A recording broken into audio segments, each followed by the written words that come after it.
Good morning, everybody. Good morning, Kyle. Morning, sir. How we doing? Yeah, welcome to the drawing stream, known as Drawing for Tattooers. Oh my God. Well, hey everybody, if you're watching us, thanks for coming. Yeah. We like to get warmed up. Well, I do. I like to like to encourage everybody to warm up a little bit.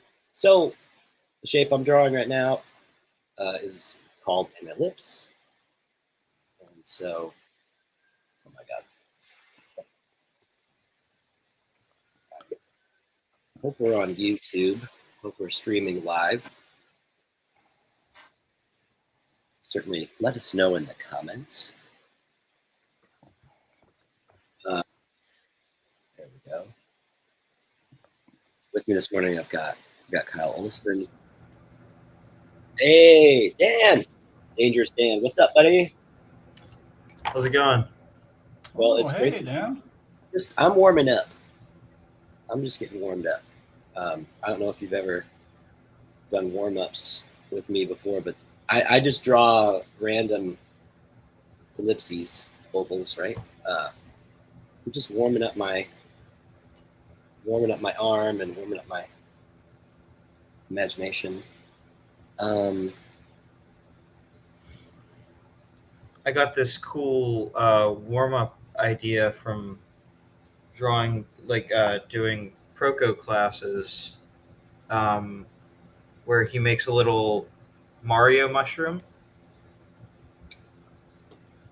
And then, so it's basically just a lot of ellipses, but instead of drawing nothing, you're drawing something. Mm-hmm. So your brain is active instead of just like, man, I hate ellipses.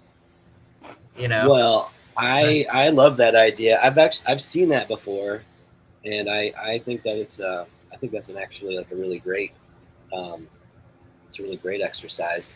I don't want to bite too hard, but you know what's kind of nice is like you could always take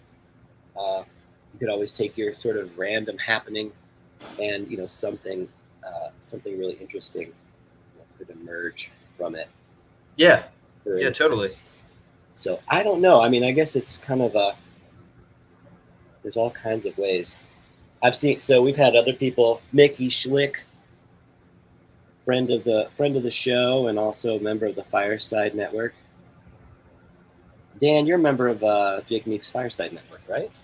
Yeah, the Inside Fireside Tattoo Club. It's been pretty helpful for me, just overall. It's a nice place to get critiqued on things that you're working on. It's a great place to just learn from experts and things like that. People who have been tattooing for a really long time. Mm-hmm.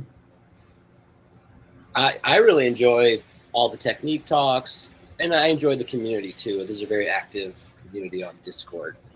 Yeah, we do a lot of technique talks, and technique talks are basically like guest tattooers or guest artists that come on and tell about tell a little bit deeper than what you would get on the normal interview show that Jake does.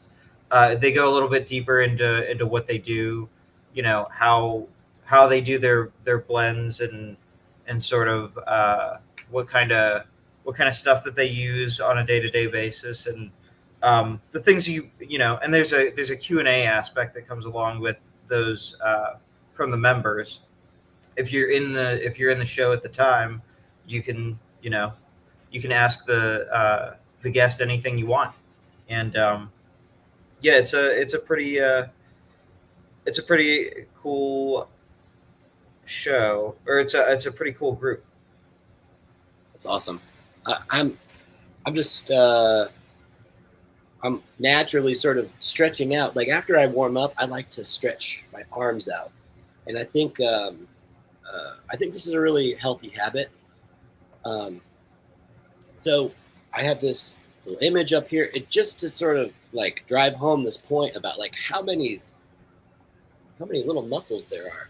going on in your forearm. This is what makes all the intricate movements of your fingers possible, right? So, so along your thumb side, thenar side, like near the top, we've got this brachioradialis muscle.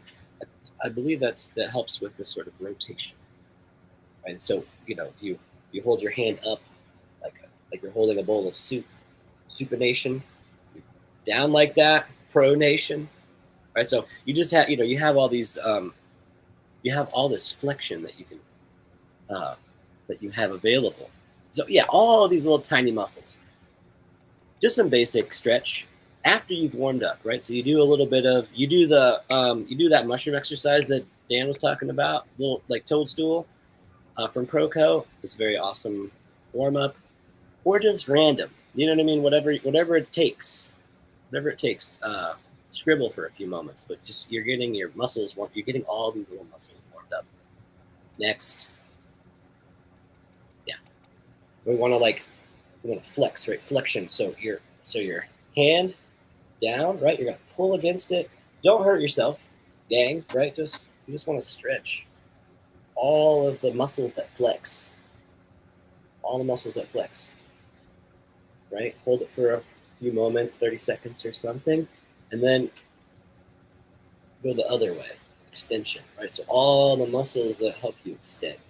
So we're just stretching them out. I wouldn't overdo it. Some people are double jointed, right? But don't overdo it.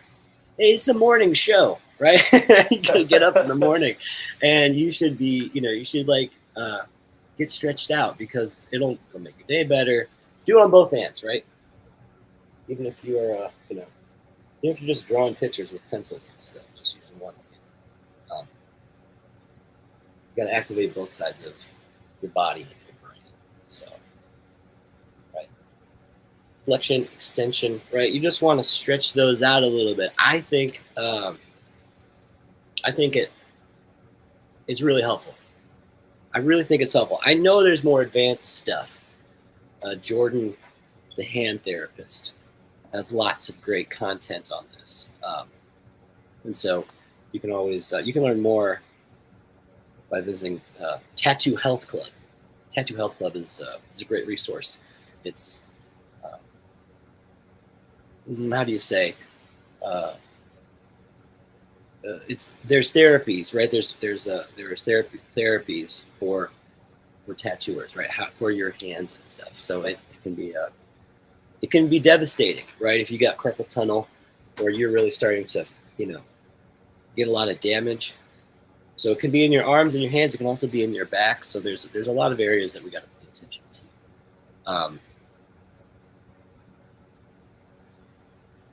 But yeah. Well, thanks. I hope that was helpful. I hope everybody out there, hope that you're engaging in some being proactive. Be proactive. Exercise, guys. Exercise. Yeah, a little. Well, that's what we're hoping to do. So if you're new here, a lot of times what we'll do is we'll do some sketching to sort of warm things up, some ellipses, and then we'll stretch out. We'll try to cover a topic. Sometimes we get so involved in the topic we don't get a chance to draw so much. But today I'm hoping that we can draw quite a bit. And the subject that I wanted to cover is chrome surfaces. I don't know if either of you have ever drawn something chromy, shiny. Kyle, how about you? I bet you have. Oh yeah, and it's a pain in the ass. So I'm definitely no. I'm definitely excited to learn a little bit more of like the anatomy of chrome and what makes chrome. What makes it tick. Sweet. So definitely down for it. Yeah, sweet. Dan, how about you? Have you had some experience trying to replicate chrome? No, but I'm pretty excited to figure that out with you guys. I will say though, if anybody wanted any reference for chrome and what's possible for it to look like, there's a really great tattoo artist named Water Street Phantom, and Ooh. Yeah, he's by far one of the best chrome sort of tattooers out there. Um, and he's also sort of got this 80s 80s Japanese look to his figures and sort of the way that he does a couple of different things. He's a pretty interesting guy for sure. Water Street Phantom. I'm looking for. I'm going to share my screen with y'all. Sure. Yeah, do it. I don't know if this is the person that you're. Oh shit! Yeah. Maybe I got the wrong. Maybe I have the wrong person. Dude, that gives me like a second, 90s everybody. airbrushing. All right. Is this who you're talking about? Can you show me the? Yep. Possibly. Yeah, I think so. Think so? Yeah, Okay. yeah. Well, he does. I mean, he does a bunch of stuff. Yeah, he Yeah. does a bunch of stuff. But here, I'll see if I can find. He might not have anything up on his Instagram. I don't know what he's been doing recently. I just know I'll follow him. Well, let's. I'll let me see here. Here's what I'll do. I'll stop. If you want to pull something up, Dan, I'd love to see some of the chrome stuff you're talking about. Yeah, sure. Give me 1 second. So, Morning, Bruno. oh, we got chat. What's up? Yeah. Bruno. Good morning, Bruno. A morning tattoo now. It's great to see you all in the chat. I have some other reference to show. So, can you guys see what I'm showing right now? Go ahead and share your screen if you can. If you're on a laptop, you should be able to do it. If not, if you're doing like OBS and stuff like that, go into settings and then video input. There's a learning curve to using the Restream. It's not the same as Zoom, but there are some. Yeah, here we go. Gotcha. Yeah. There are so he's cool doing some stuff like this. Oh, sick. Yeah. That's so fun. And then here's another one.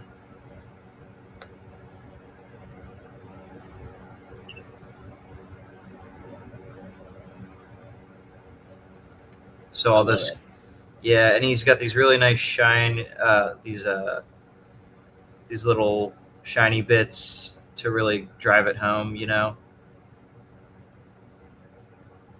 Oh, those are cool. And then here's some really wild stuff. Yeah, that's badass. Yeah. So what he's doing is essentially like a mix of this chrome thing, a little bit of Japanese, like 80s Japanese figures, probably influenced by Yoshitaka Amano, and then he's also doing some sort of like biomech kind of thing in there as well with the shapes that he's actually using, those like natural sort of curves and swoops. Yeah. Yeah. Maybe one more just to. Well, I could look at chrome all day. I mean, it's like sure. Human beings, right? We love shiny things. We love shiny objects. This is really cool. Just this whole idea here. So yeah, different ways. Using a bunch of chrome for multiple different things. That's rad. That's way cool. Thanks for the share, man. Yeah. Yes. No, I love that. And what's interesting too is I think that you can approach chrome, and we'll get into more of the technical stuff, but you can approach chrome from a few different perspectives, if you like. But one of them would be that way, where there's no subject. And what I mean is that chrome is really a reflection, right? It's a surface that's so highly polished that it reflects the world around it. So basically it's a mirror finish. And so if it's what's really beautiful and interesting about it is especially when it's it's concave, it's convex, the surfaces have form, and it's bending the image around it, as it were. Let's see. Yeah, different views. I'm like playing around with different views. Well, so this is what I wanted to show. This is the work. One of my old painting teachers from one of the colleges I went to. I've been kicked out of many fine institutions, but but let me share my screen. This is the work of Christopher Kosnowski, and can you all see my? Yeah. Mm-hmm. Can you see my screen? Yes, sir. All right. So Chris Kosnowski, he is a painter, fine artist, and teacher. So this is one of those paintings. What I want to get to is the some of the good stuff. All right. So okay. So this is a painting, and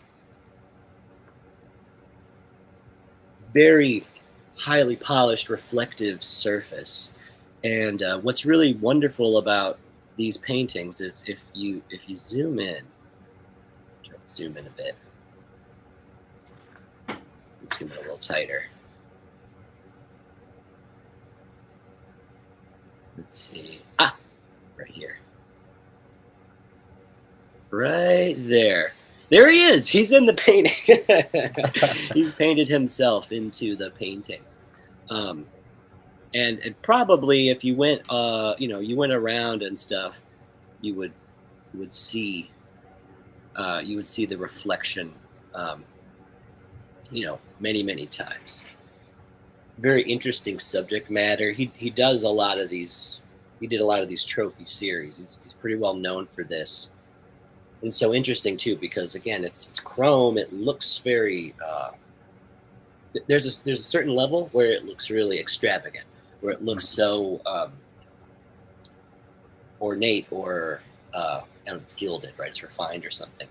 But in real terms, like this trophy is like plastic with some cheap metal plating and stuff. You know what I mean?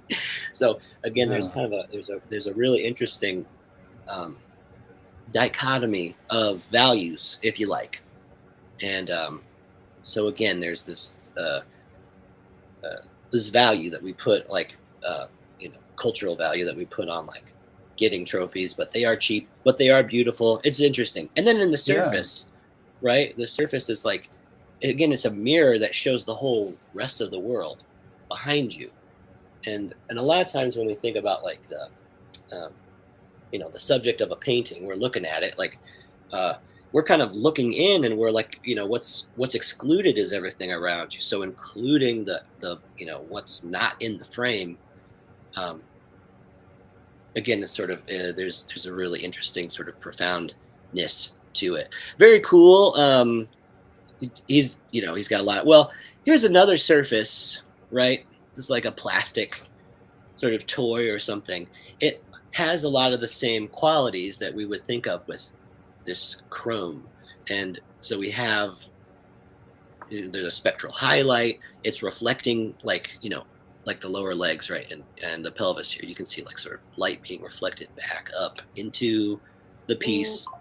So you end up with basically with the same sort of thing as a chrome surface, but it's just not like it's not reflecting back as much information, if you will. And all of the surfaces are depicting forms that come out, just like we were looking at Water Streets. It's the same sort of thing, but again, there's like a one where you're making chrome as a you're referring to chrome, and then one is where you are representing it, if you will. I don't know if that's the right way to say it necessarily, but here's one.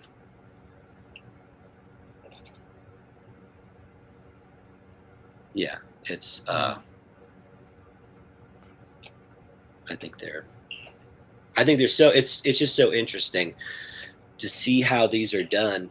And again, it's reflecting the world around us, but it's having an effect on the tonal value. Generally, what I would, what I think when I think about chrome is that it's making the tone of the reflection, it's kind of darker, right? Darker than the thing itself. But then you have these highlights as well, these sort of spectral sparkles and stuff.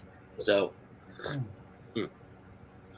there's it's difficult to wrap your mind around, but then once you really start to work with it, it can be this really, really effective tool to have in your in your toolbox, as it were. Yeah. I have some paintings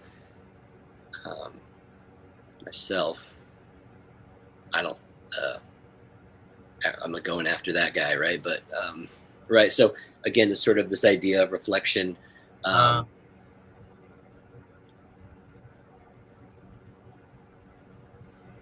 freaking good, buddy. No, thank you. These were I painted these while I was studying with him. I like this little. There's me. Yeah.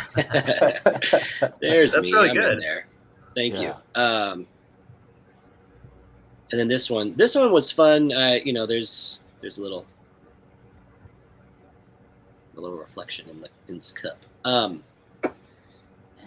It has been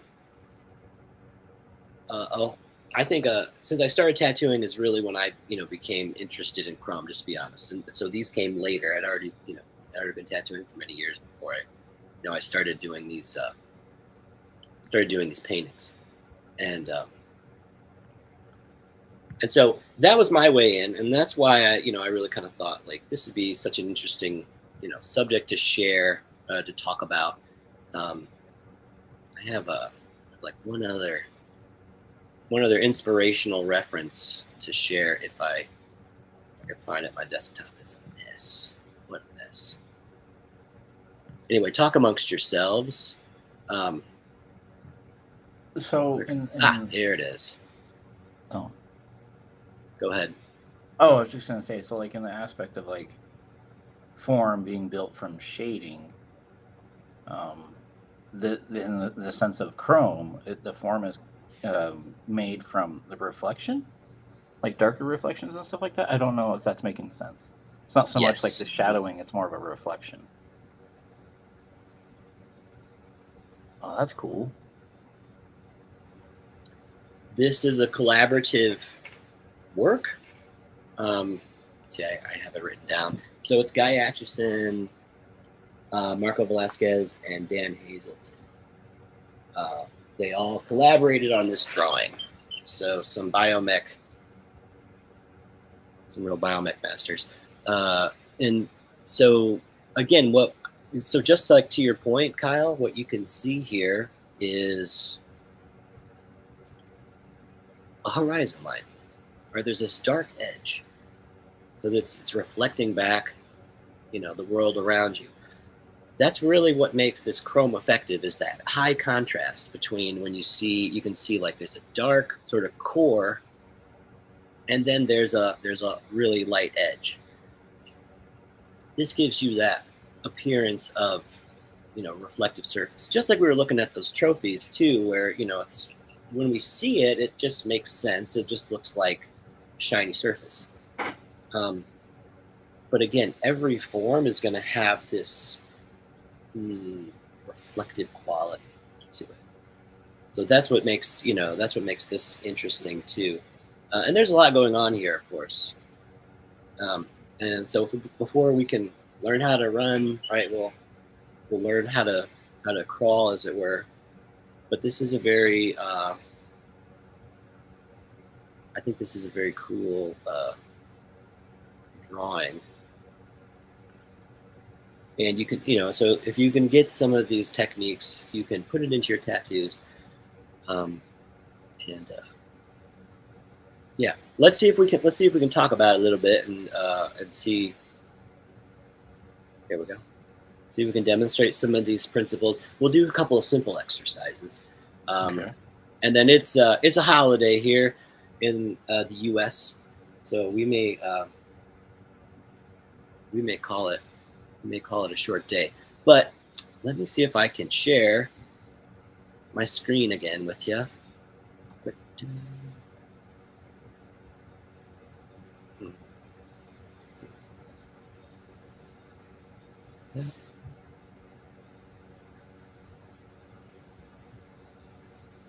Yeah. Cool. All right, so I think it's should be up and running.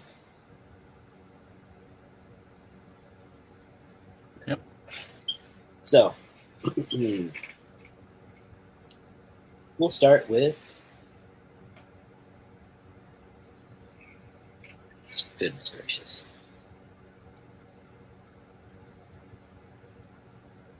Start, yeah.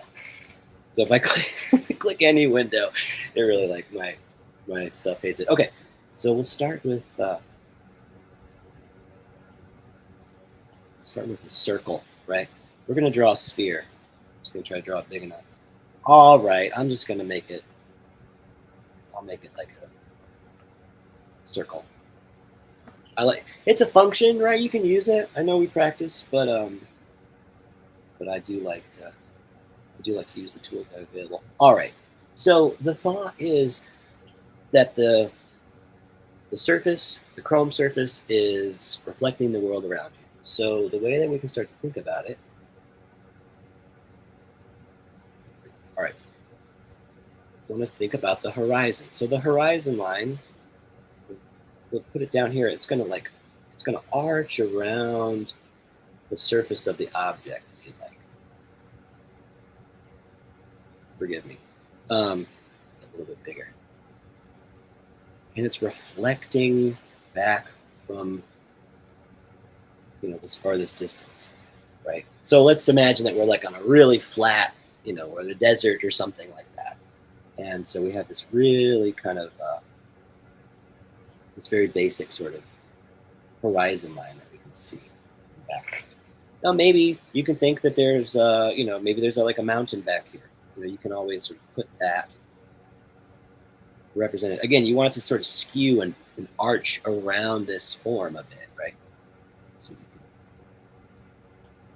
can start to imagine what that might look like.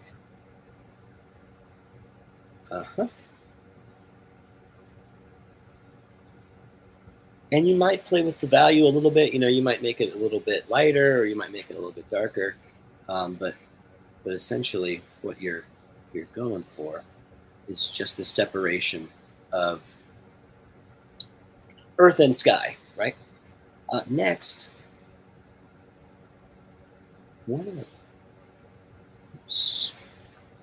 So with the horizon line that you had, could you refer that to like core shadowing in the anatomy of a shadow?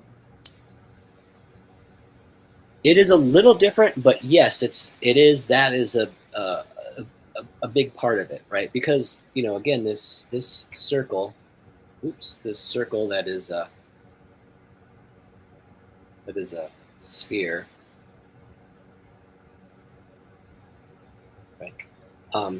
If you were to draw like latitudinally and longitudinally, right, there are, things are arching this way, and that's basically what how you would sort of see that core shadow anyway. Like it would be rounded. You have a sphere. You have a sphere. Light is hitting it from above. Say, right? You'll have that. Oh my God. And then with so you got the core shadowing thing, and then it looks like the mountains that you're doing. Some on the left side, they're kind of leaning towards the left, and then on the right, they're kind of leaning towards the right. So is there like, you got your horizontal kind of horizon line? Is there like a vertical horizon line that like within like the reflection of the metallic ball, like things are going to warp in separate ways compared to just it all just being, up and down or something like that? Does that make sense? Yeah. Well, so I think that if you're for the most part, if we are standing outside and we're looking, we're likely, it'll be something close to this relationship. Now, if you were in a room or something, and we could talk about that, you might see like the shape of the space that you're in. Okay. So for instance, here, let's. I will try to continue with this guy. So a little bit darker at the top. The lights, the light stuff.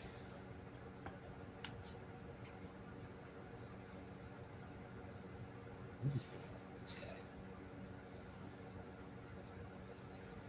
Yeah, I'm just trying to have a blend here. The lightest part you want here at the horizon line, and then what you might end up doing is a little highlight, like the sun or something, that your light source, for instance. You may actually go back and you might darken in this, might be slightly darker, the dome of the sky, as it were, right? But there you go. We're starting to have something that's starting to look kind of chromey, I think. And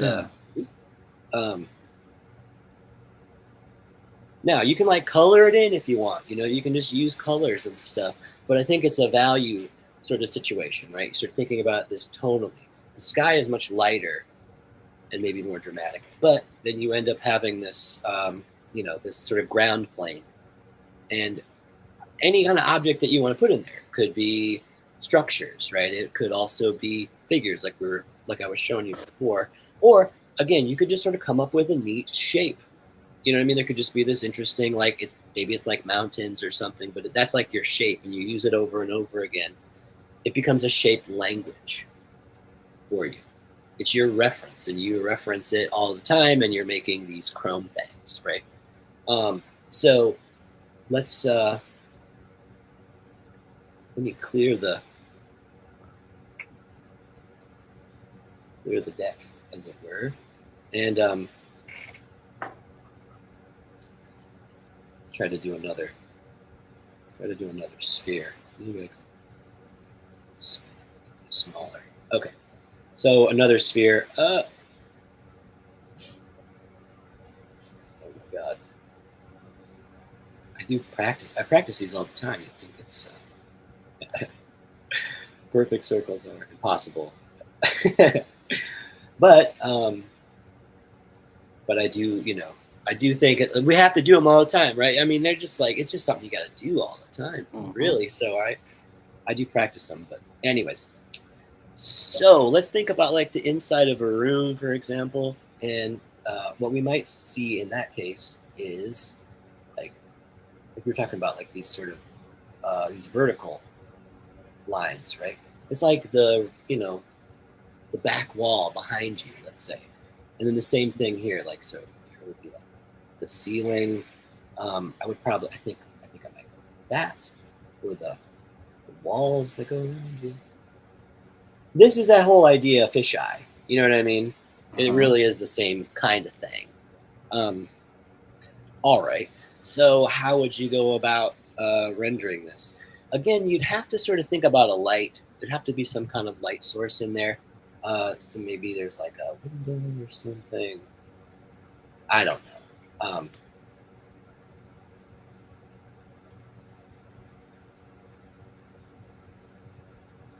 Light pouring in or whatever. And so maybe you end up with there's some light that might be reflecting up here on the top, but oh my God.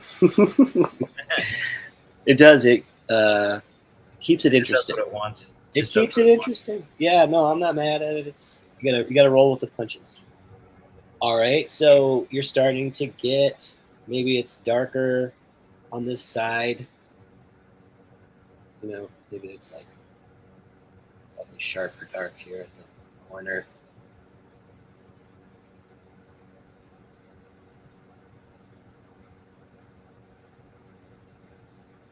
You're trying to reflect the world around you. And then, of course, like you would also have the shape of the sphere itself, Okay. right?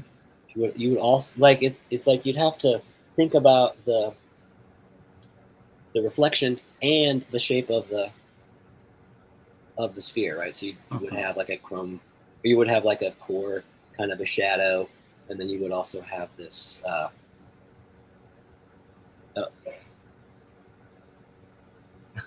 So like a dual light source thing, almost. I think so. Yeah, no, I do think so. Okay. It So would is. that would a dual light source be more like refracted light, or like a what's the it's not ambient light, it's Reflected, maybe. yeah, reflected light. That it's so you have your your general light source that's coming from one specific direction, and then whatever is coming off of like the ground or something like that. The light that's bouncing off of the ground back onto the subject. Yeah. Yes, I think so. I do believe that that's what we're saying. Um, And whenever you're drawing like these lines on the very edges, those would probably be like pretty extreme. The because if it's a sphere, it's gonna pull that subject. Like I was trying to think of the way a spoon kind of, but that's a different thing because that's concave, and you get a different sort of reflection. Everything sort of goes up and down, reverses up and down. yes. So I think like something that would help, like with the with the effect of the light, making it more dramatic. Let's say. So I'm like looking at my own room that I'm sitting in, and so if I were to you know make the light a little bit starker, right, by having some dark surrounding it. And then again, you need this contrast. You might have it might be sort of darker there, and then perhaps there's like a, there's light that might be hitting the ground or something. Yeah. Let's see. Right. So let's for a moment. Right. Let's for a moment, we can imagine that we've rendered this room. It's very well rendered. Yes, we would definitely then need to move some of that around a little bit. I think floor darkest, right? Now we might have another light source on this sphere, right? So just sort of tone that down a bit. I might even say, I might even like knock this one back a little bit, this light source, and then make the highlight on the sphere of the brightest bright. And then again, we may end up having like a little bit of reflected light down here at the bottom. We have a core.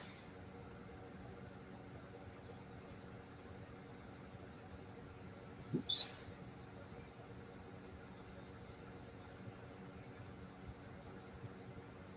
Thank you for bearing with me, everybody.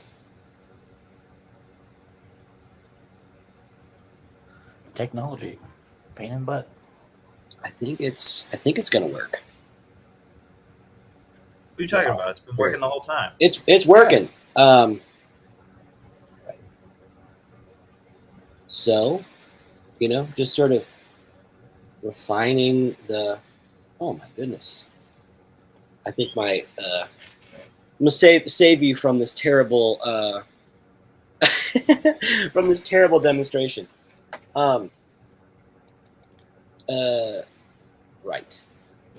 So it can get really complicated if you're doing like rooms and stuff, I think that looking at life is a really good way to sort of understand it. But again, it's like you have to think about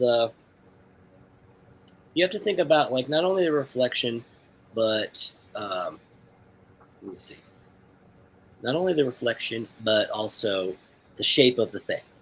So again, I'll show some one or two of my paintings here. Not that one. Right. So let's see if I can zoom in a bit. So there's sort of a correspondence to the shape of the form, right? And then how the light is interacting on it. And so what I mean is like there's a dark edge here, there's a wall that is like just happens to be there, right? There's another one. That's the ceiling of the room back there, right? There's the wall behind, and so on and so forth. And I think that might have been what you were talking about, Kyle, possibly, like that you have these different like sort of edges and lines that make up like the horizon, as it were, perhaps. But again, there's a bright spot, and it corresponds to the light source. And I don't know, I guess if like oh well, maybe let's see. I did this spoon one too. It's sort of slightly different. Yeah. All right. So in this one, for instance, like there's this edge, right? It's catching, like this is the main light source. This is like the brightest thing. These lights are close, you know what I mean? But they're not as intense. I think a part of that is like, that this, brightest bright light is like surrounded by dark, that sort of a thing. So there is a shape, right? The shape of the form is like coming from the drawing, like warping the objects, if that makes sense, right? So all the objects on the surface of the shiny thing are being warped by its form. But there's going to be like one highlight. So you can have as many lights as you want, but there's always one highlight, if that makes sense. Yeah. So yeah, my room example was not very great, I will admit. But I do think that the mountainy one is much simpler. It's much easier to sort of, to get a hold of. And beginner to advanced and stuff like that. Yeah.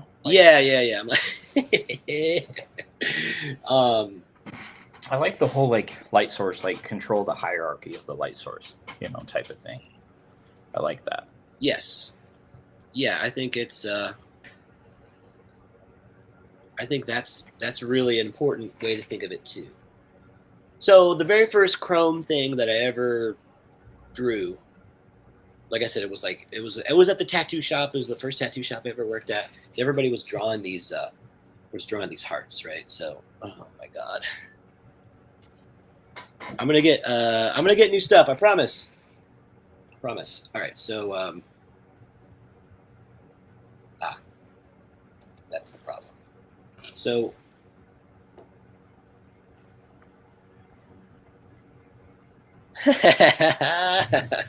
let's just pretend that this heart is beautiful, right? Beautiful heart. Just a little bit. It looks great to me. It looks great. Thank you, Dan. Amazing. Well, this is, we always used to do them like this back in the day. It was all this new school thing. Used to do them like that on Procreate. Not in Procreate. We would draw them on paper and trace them with tracing paper, right?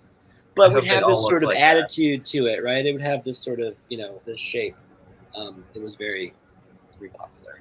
Anyway, so you would have this sort of thing, right? This is that horizon line, and it's sort of following the form, and lock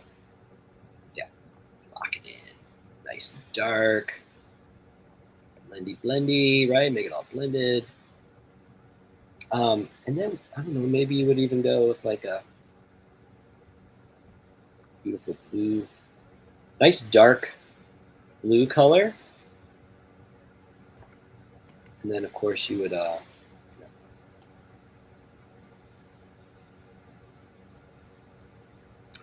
maybe a slightly lighter one. There we go. Just a little more intense. There we go. Beautiful. I don't know. We could maybe even we could stand like some warm ground color down here, right? So the desert, the warm desert at night, something like that.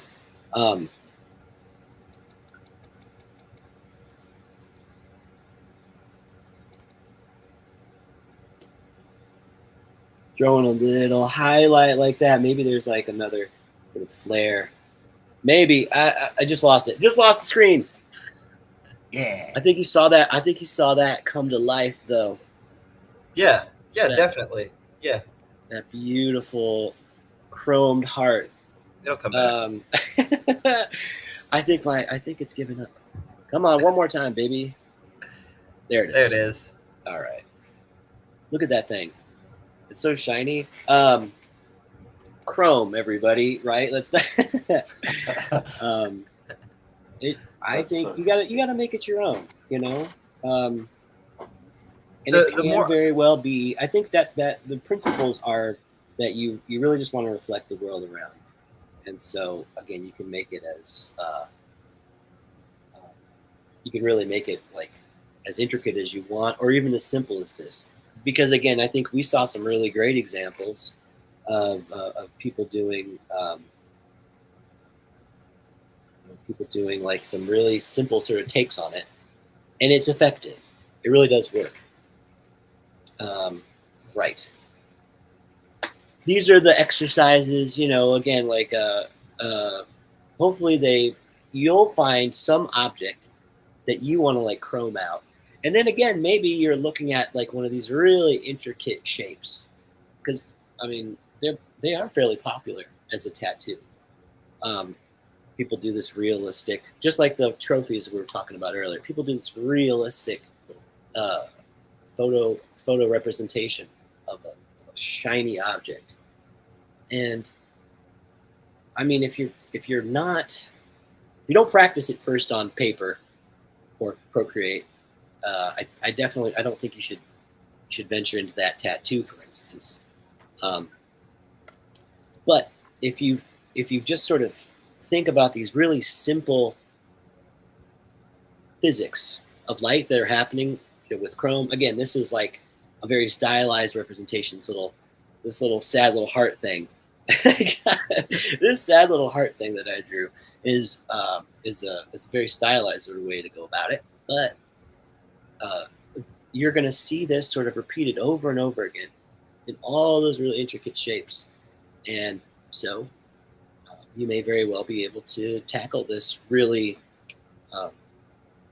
enigmatic, beautiful technique. And so, all right. Guys, just bring a giant metal sphere with you to the park and draw from life. It's fine. Just everybody has a giant metal sphere, right? Yeah. Everybody has one. Yeah.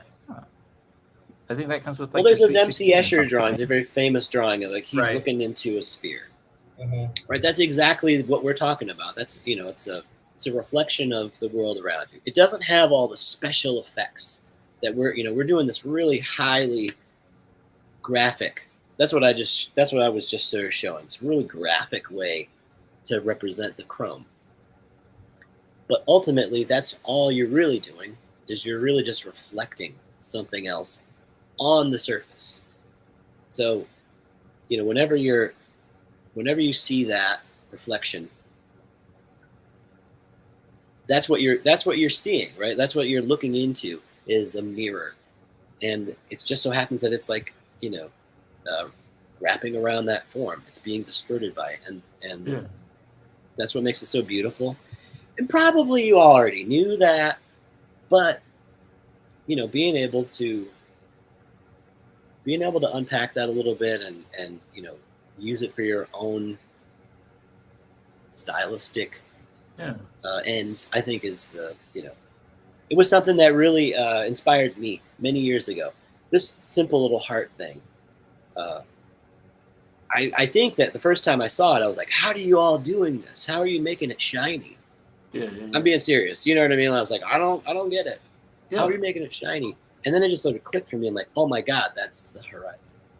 Yeah. It's, you know what I mean? It's like, that's the horizon behind you. And you have to put it in this order, right? You have to put it like, so have a dark ground plane and then have this sort of bright light. It's a little bit, it's not quite as bright at that, where the ground and the sky meet, but you're going to have some highlight in it. So on and so forth. And, so that was that was something that, many years ago, I fell in love with this. I pursued it like through my artwork. I love doing it in tattoos whenever possible. So, I think that's when you're looking at it, if you're looking at like a reference, think about it try to think about it like that. Yeah. Think about like, where's that dark edge? What is it reflecting maybe? I think you probably should get a handle on it. That's what I'm thinking. Like if you want to really render it well, understanding kind of like what it is that's happening. Yeah. It's going to help you a lot,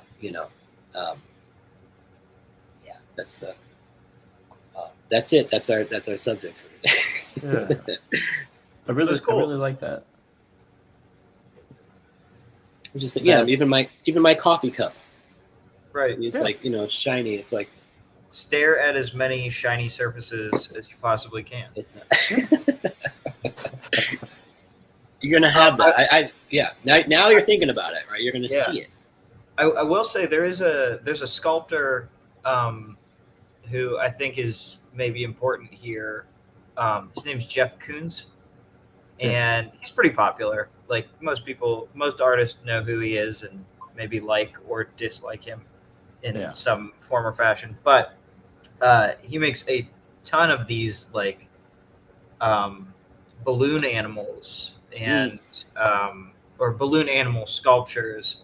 And so, that's a whole bunch of different surfaces that you can look at that have, there are all these bubbly shapes, and then that's a ton of different surfaces that you can look at so that you can get a reference for what chrome might look like in these different, or what that reflected light might look like in different variations. That is I think that's a really great example. I'll just I'll share real quick just so that way people are like, know what you're talking about, right? Or you could like go to a biker gang and stare at all of their motorcycles. Yeah, absolutely. But this is Dan. This is what you were talking about, balloon dog sculpture. You share? It's yeah. Can you see it? No. Oh, I'll try to share it one more time. Share. Does that work? No, I don't think it doesn't want. It actually doesn't want. It won't let me share that. So we'll get rid of that one. Can I try? Chat. What's up in the chat? Great episode. Thank you, Creature. Creature's in the chat saying great job, gang. All right. I'll just grab this one. Maybe let me. Sometimes it's Here, let me give it a shot real quick. Oh, I think I beat you to it. Maybe. You did it. Yeah. Good job, Kyle. You did it. All right, here. Oh, Kyle did it. Yeah, that's exactly it. Hold on, Kyle. We're gonna maximize. Right? Yeah, so this is the kind of thing I was talking about. If you have multiple surfaces, you can see the variation in in the exact things that you were talking about. There's all kinds of different horizon lines. You know, you could see it's the same room that it's being shot in. And so, like, you can see the little person taking the picture at the end of the room, right, in every single surface almost. Yeah. So and it really demonstrates that idea of like there's lights coming from everywhere, but there's a light for the form, right? Yeah. This form is being lit, but then there's also other lights that are kind of streaming in. I really think there's only like 2 lights in. I think there's only one. There might be 1 or 2 lights in that entire room, and you can see it up in the corner. It's just that one, and it's hitting the back wall, and then hitting the side wall, and then creating this sort of like interesting reflected pattern. Yeah, I think I feel like there's one. You know, if I'm looking at this upper ear, it feels like there's one there, and then another one lower.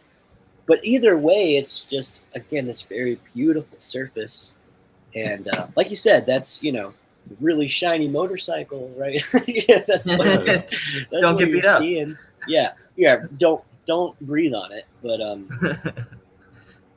But this is it's very attractive to people. I mean, I myself being a person, you know, I love shiny things. I think we all do on some level.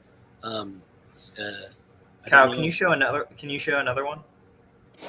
one? See, different angle. Or just there's the one with the 3 with the 3 one? Yeah.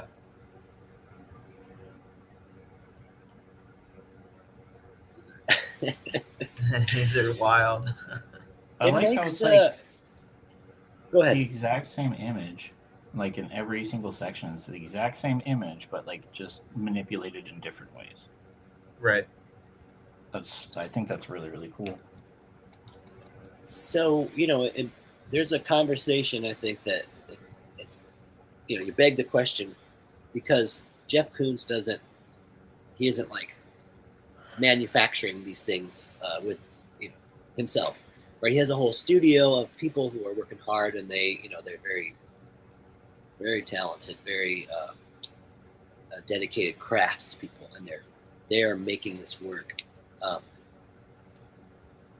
I still feel that he is an artist. It's not what I think we romanticize this version of art, like, you know, like the artist is this tortured, like, poor person, you know what I mean? who was like staying up all night, like worrying about, you know, what he's going to show the next day, this sort of a thing. That is a version of artist, but there is another one, right? And it's somebody who manages a project, for instance. I think a lot of times we call those people, you know, like directors, right? Like, you know, a film director could certainly be an artist, even though, you know, they didn't make the film or whatever, right? They're not acting in every scene, as it were, right? They're kind of commanding the medium. And a lot of old masters had studios like this as well. Like, they're having other people work on very large paintings or very large sculptures, you know, in their style, and they kind of put the finishing moves on it, so to speak. And then there's also people like Jeff Koons or even Dale Chihuly, if anybody's familiar with Chihuly, the glass pirate. He's he's got a whole team of people as well, and he's, you know, it's all blown glass, really beautiful blown glass artwork. But it's like he's not doing all of that by himself. He's sort of, you know, taught other people how to do the work that he does, and they're part of his studio making his giant projects for, like, you know, botanical gardens and different museums and things like that. It's a really great point. I don't think everybody knows that about, you know, like you're saying about the old masters, right? Yeah. The old masters, like you said, have this, you know, these studios of people that were all working, and but they got the credit. And so, again, I think it might be an important step, that some of us take, is working under somebody, that you respect, hopefully, and that you want to, you want to learn from them. But they should be a vanishing mediator, right? You should, you should get out there and make sure that you put your work out there.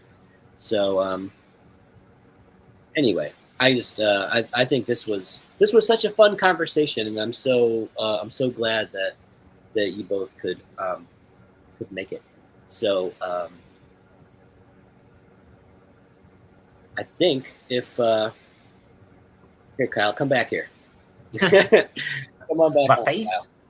Yeah, your face. My face. Oh, get your face on buttons. here. That's cool. Dan, it was so great that you could come today. I hope you come back. I might. It was really fun. I like cool. I like doing this kind of stuff in the morning, and just hanging out. Yeah, this is a good time. Thank you. Well, so again, Dan is a part of Fireside Network, and I mean, you kind of run the show. Not Jake Meeks, but you do run quite a bit of it. So if you have a question, you can hit Dan up, and he'll likely have an answer for you. But join Fireside. I won't diminish Jake's work. He we're a team. We're a team. He does what he does. I do what I do, and we're a good team. But yeah, I'm part of the Inside Fireside Tattoo Club. If anybody has any questions about that, just reach out to info@firesidetattoo.com. Excellent. Or go to the website firesidetattoo.network.com. I had some cool QR codes, but I will, I'll spare you. Yeah, Fireside Network. And then Dan, where can we find you if we want to find you on social media? You can find me at vehement.dna, and that's it's really just on Instagram. I don't have a whole bunch of different social media platforms or anything like that. But vehement.dna, and you'll be able to find my Instagram there, or my work there. I gotta say, so Dan, we've been hanging out for a couple years now, and like your work is really come a long way. And really, I think your work is really pretty good these days. Thanks, man. So, really appreciate that. Yeah, I haven't posted really anything on Instagram in a while, but I have a bunch of works that I'm in the middle of, and so I'll probably be posting things up pretty soon. There were some some new things I saw that you posted in the Discord, the Fireside Discord, and they were I gave you like some flame emojis, so they were super dope. Yeah, thanks, man. Really appreciate that. Yeah, of course. But Kyle Olson, thank you, dude, for coming. It's so great to see you again, catching up. Always. Yeah, and I really appreciate your questions about kind of helping me like understand like this a little bit better too. So often I think we kind of like we think we understand something, and then you go to like explain it, and you're like, holy shit, I don't know what the fuck. I don't know anything. Thank you very much. And I know that I just know that it's very helpful for people. We have all kinds of people that watch this show, like, which is crazy to me, but there are people that watch it. Some are just starting out, and some are like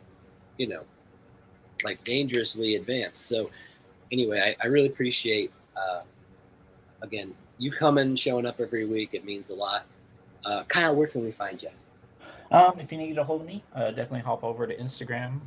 My Instagram tag is Olson_tattoos, OLSON. And you can also reach out to me at trinityartcollective.com. Both ways are great. They work well. But yeah, thank you for this session, James, because like I like how it made me rethink like chrome. Like it's not so much what the chrome is, like the reflection and like this, that, and everything, but it's more of like the environment that it's in. It's not just like the chrome itself. It's like, well, what's the shape of the object, and what kind of room is it in? What's the environment? Is it outside? Is it inside? Type of thing. So I really, really appreciate that. Thank you. Yeah, handling the light, and that's just such a big part of it. Right. So I will. Let me throw the. Sorry, I'm trying to put some QR codes up. Tattoo Now. We'd like to thank Tattoo Now and Gabe for everything you do behind the scenes. Thanks, Gabe. If you want to learn more about Tattoo Now, you can scan the QR code. It's at the bottom of the screen right now. Ask for Gabe. He'll get you hooked up. And of course, we would be remiss, right, if we didn't thank Guy Etchison, the founder and inspiration behind the Reinventing the Tattoo community. Thank you, Guy. We really appreciate the space. And, he's posting to Instagram all the time. He just I don't get it. He works like crazy. Just always putting these crazy ass tattoos up. Anyway, you can learn more about Guy by going to guyetchison.com. And of course, Reinventing the Tattoo. Subscribe to Reinventing the Tattoo and become a part of our Monday night drawing exclusive group. Kyle and I go. Dan, I think there's fireside stuff. So we've got there's we're disjunct. There's fireside stuff on Monday night. But man, it would be great to have you in the Monday night group. So if your Monday nights ever free up, they may at some point in the future, but yeah, we do have some stuff going on Mondays. We've tried to adjust the schedule so people could join both things if they so choose. But yeah, there's loads of stuff to do, loads of community, right? And there's all kinds of there's all kinds of stuff to do, right, with others, of course, like online, asynchronously, but the hope is that we actually meet in real life, in the meat space, if you like. meat space. And actually I met you both in person finally at the Paradise Tattoo Gathering. Yeah. Good And segue. so Paradise Tattoo Gathering, it's coming up. I believe it's in November. You know the dates, Dan? Offhand, no, I don't. Sadly, I think it's the 24th through the 27th. It's coming right up. It's in beautiful Jiminy Peak, Massachusetts. Okay, so end of October. It's a great time of year to be in the mountains, and so it's really it's an incredible experience. I'm gonna say it's really geared more for tattooers to take seminars. There's tattooing going on. I think other people can just come. If you're just into it, I'm sure they'd welcome you. But if you're a tattooer, you should really look into going to the Paradise. It is an amazing experience. I think a lot of times conventions can be kind of draining, but you can leave the Paradise kind of feeling refreshed. Did you okay, Dan's gonna be there. Kyle, you're going. I'm going. So what are you gonna be doing there, hang out James? with us. What are you gonna be doing there? I am going to be leading figure drawing every morning. That's the plan. We're gonna see. So we're gonna be doing figure drawing. We'll have the plan is to have a live person there, and we'll draw them. Of course, I'd love to do the drawing stream from Paradise too. I do love it, but I'll probably be there taking seminars and painting and stuff. Amazing. You just you get to come in contact with a lot of amazing tattooers, and so I look forward to it. I can't wait to go, and so we hopefully will see you all there as well. Thank you everybody for coming. I'm James Wisdom. You can find me on the internet, Tattooing Wisdom. Happy drawing, and we'll see you next stream. All right.